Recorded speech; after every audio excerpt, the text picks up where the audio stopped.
Welcome to the Living the Dream podcast with Curveball. If you believe, you can achieve.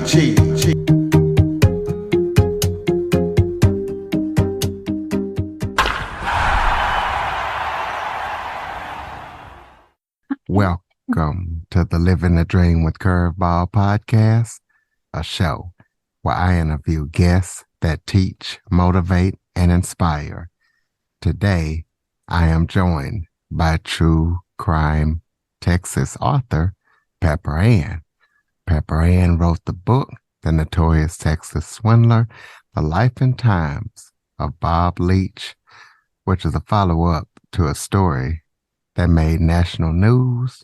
So we're going to be talking to her about this story and why she decided to write it and everything and anything that she wants to talk about. So Pepperanne, thank you so much for joining me today.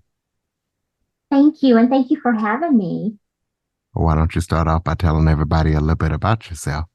Absolutely. Well, like you said, I am a true crime Texas author. I have lived in Texas my whole life. I'm a generational Texan. I discovered a story about a family member that caught my interest, and once I did some research, I realized that it was a story that needed to be told, but I did more research than most individuals probably would have expected because I found things that no one else knew about. And the more that I researched, the more I realized this story really needed to come out. So it fell on me, and here I am. Okay, well, what made you want to get into writing in the first place?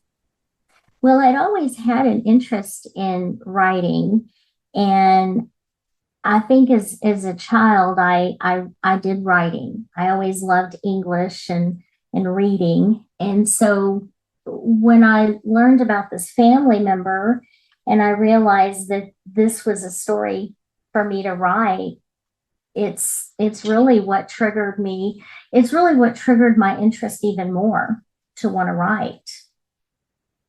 And so you are a true crime author. Have you always been interested in true crime, or what made you want to go with that genre? Yes, I have always had an interest in true crime. When I was younger, back in the 80s and even in the 90s, I used to love to watch some of the old crime shows, the Unsolved Mysteries and America's Most Wanted. I even followed Jessica Fletcher on Murder, She Wrote, and all of the popular shows that they had back then. So I've always had an interest in true crime. And it's a genre that a lot of people that it's real popular now, and it's something a lot of people like to help solve the cases. And I think that's what's so fun for me is the more I learn, the more I get to the more I learn, the more I see if maybe I can try to help solve a case. I think everybody wants to be maybe their own version of Nancy Drew in it all. So Bob Leach is not just any old person. He is your cousin. So tell us about the book or about the actual story that made national news, which is the motivation behind your book.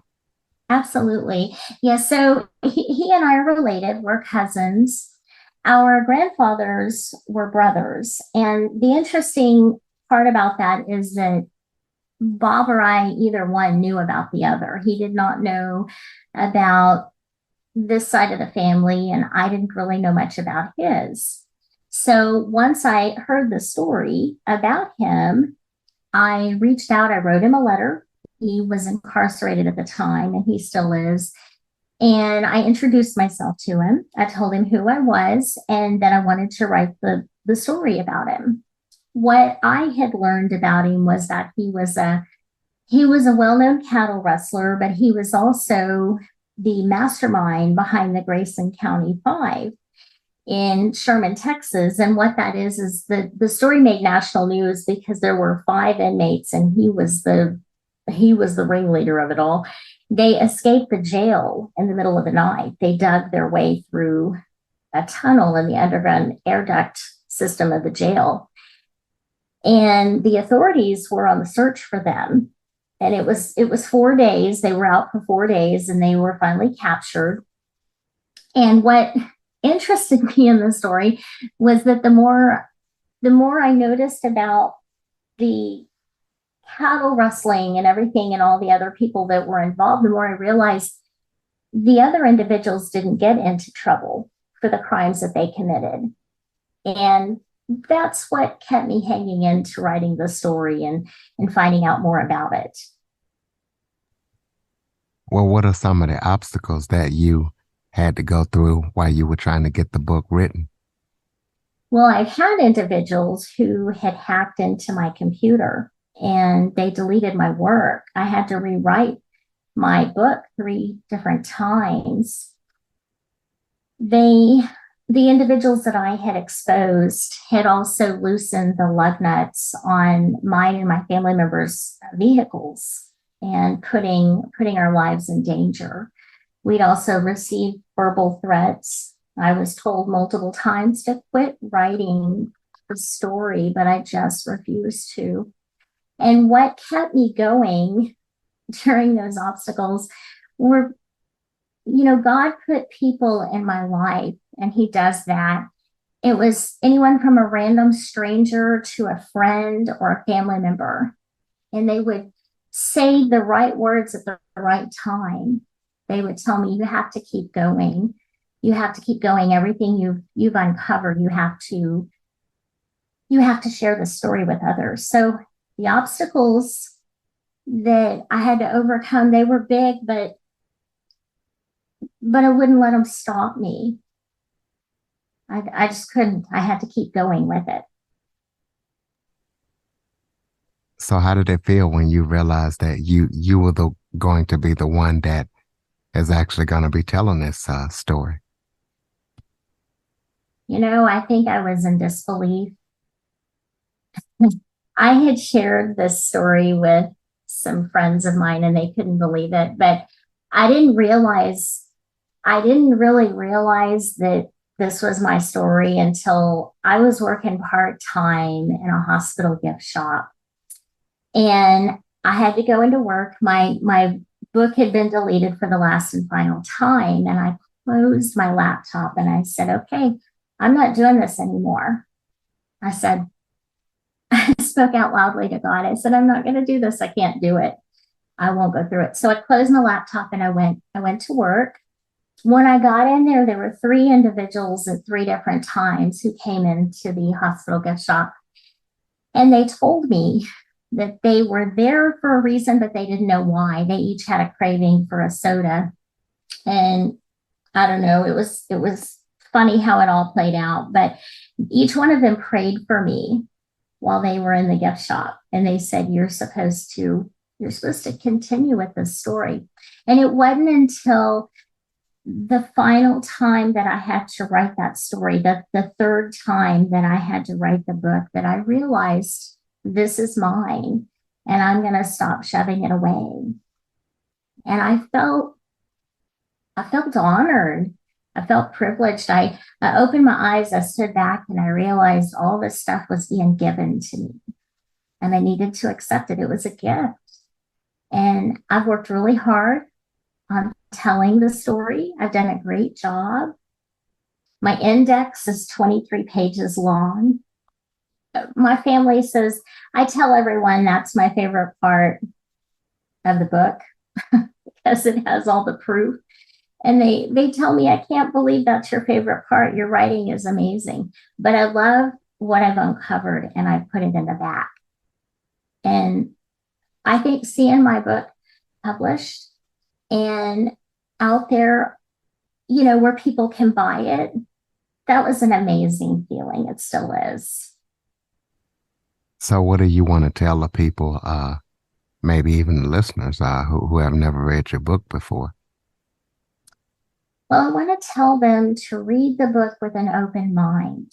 I want to tell them to pay attention to what you're reading and realize that we know in today's world people commit crimes and they get away with them. That's nothing new. But I want them to realize that the people I've exposed, they should have been investigated more, and maybe they will be. I don't know. I wrote the book to tell the story, to tell what was hidden. And I'm hoping that when people read it, it's exciting. And I've had people tell me it would make a great movie, and they're right. But all of that aside, I'm hoping people will take away from the fact that there are other individuals who should be behind bars today. Bob's not the only one that should be behind bars for the crimes that were committed. Well, if you had to go through everything that you went through, I had to go through to write this book, would you do it all over again? You bet I would. If you would have asked me that question the first or second time I had to rewrite it, I would have said no. But yeah, I would. And there were times when I would go visit Bob, and the one thing that he would say that was always very hard for me, we would have, we'd laugh, we'd have great visits, when he was, of course, in prison. But he would stop, the mood would change, and he'd make a comment. He would always say, I'm not the only one that should be sitting in here. And so that's what kept me going. That is what kept me going. So between that and where I'm at today, I would do it all over again. Absolutely. Do you have any current or upcoming projects that you're working on that people need to know about? I am working on another book. It is true crime, and I'm currently talking to the individuals behind the story. And it was an offer that just came to me. It actually popped into my lap over the weekend, and it's something I'm excited about working on. It happened in the 70s, and it was a pretty well-known story that was based in California. So I'm hoping to start diving into that, being able to write that story as well. Well, so listeners can keep up, all the true crime junkies out there can keep up with everything that you're up to. You have a website or contact information where people can contact or follow you? Absolutely. So I'm all over the internet. I do have a website, and it's my name. It's under pepperanneauthor.com. And on my website, you can find the links to, I'm on Twitter, Facebook, Instagram, TikTok. You can even enter the title of my book, The Notorious Texas Swindler. And if you just enter that in any search engine, it will pop up. My information will pop up, and you can find me that way as well. But I'm there. I'm easily accessible to anyone wanting to ask questions. I've also started a blog on my website, and I'm hoping that people will check it out, because I tell personal stories and things that I've been through while working on the book, personal conversations that Bob and I've had. He's family, so I put some of the funny, embarrassing things on there, but that's what you do with family sometimes, I guess, right? Absolutely. Yeah, you ever thought about turning your book into a movie or contacting the Investigation Discovery Channel? I have thought about it being turned into a movie, and it would be perfect for Netflix. I mean, well, or just regular television. It would make a great mini series. I haven't thought about contacting the investigation channel, but maybe I will. That's a great idea. And thank you for recommending that idea to me. Absolutely, because they do these kind of stories all the time. Maybe you could make a little documentary or something like that on it. Oh, that would be great. And I've had a lot of people, when they read the story, they email me. It's important when, for an author, if you read a book, to always write a review for them. But I think probably what has a little more meaning to me is when someone emails me personally and they tell me what they think about the book. And I've had people tell me that when they read certain sections of it, they go back and they reread it because they're not sure if what they read is what they actually read, what they had to comprehend it because there's so much detail in the book. And it would be perfect for an investigative, an ID story, because those type of documentaries, you watch them and you think, wait a minute, did that just happen? And that's exactly how my book flows in the same manner. Absolutely. Well, close us out with some final thoughts that you have for the listeners. Maybe something I forgot to touch on that you would like to talk about, or just any final thoughts you have for the listeners. Well, I do have a final thought. I have noticed I've met a lot of authors, and they're self published or indie authors, and they worked really hard to get their work out. And I want to encourage them or any other artists, whether they're songwriters or musicians or anyone that has a dream or something that they're trying to pursue and they have their doubts, to just go for it. If I hadn't have done it, I wouldn't have seen my book out there. So I encourage anyone who, if you have something that you want to do, I think you should go for it, because you never know what the outcome's going to be. I feel like God put this in my heart for a reason. And if you have something if you have a goal or a dream you want to pursue, go for it. Don't let anything get in your way. Ladies and gentlemen, pepperanneauthor.com. Please be sure to check out her book, and hopefully we will see her documentary on investigation discovery or somewhere on television. All the true crime junkies out there, follow, rate, review, share this episode. If you have any guest suggestions or topic suggestions, see Jackson102@cox.net.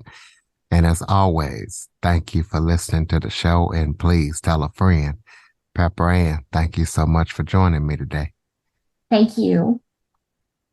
For more information on the Living the Dream podcast, visit www.djcurveball.com. Until next time, stay focused on living the dream.